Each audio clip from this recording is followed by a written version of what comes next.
Spotted ang kapamilya actress na si Sue Ramirez at aktor na si Dominic Roque na naghahalikan sa isang bar.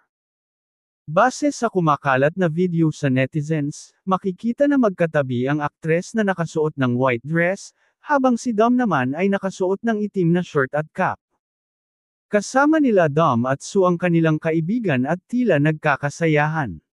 Sa sumunod na pangyayari ay makikitang hinawakan ng aktres ang mukha ng aktor, pagkatapos ay nangyari na ang halikan ng dalawa.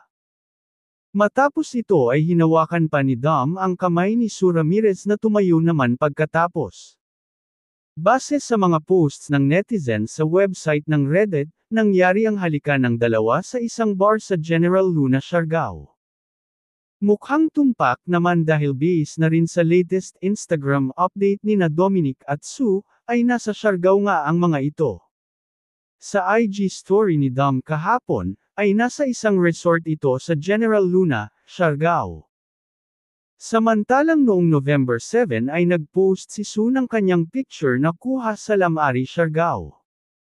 Agad namang umani ng samot-saring komento mula sa madlang people ang naturang halikan ng dalawa. Okay lang naman if nag-getting to know each other sila. I really like Sue din as a person, like if may makaka-vibe ako na artista, si Sue yun. Pretty na may sense of humor and unproblematic. Parang bagay nga sila ni Dom talaga. Comment naman ng isa, they look like just casually hanging out. But if ever they are dating talaga, go for it. Mukhang mabuting tao naman sila pareho and both are single. Single naman si Sue, single rin si Dom. Go lang sa tukaan. Bagay naman sila, hirit naman ng isa. May nag-comment pa na, ano kaya ang masasabi ni Bea Alonzo dito? Matatanda ang umugang kamakailan ng balita na hiwalay na ang aktres sa kanyang politician boyfriend na si Mayor Jovi Benitez.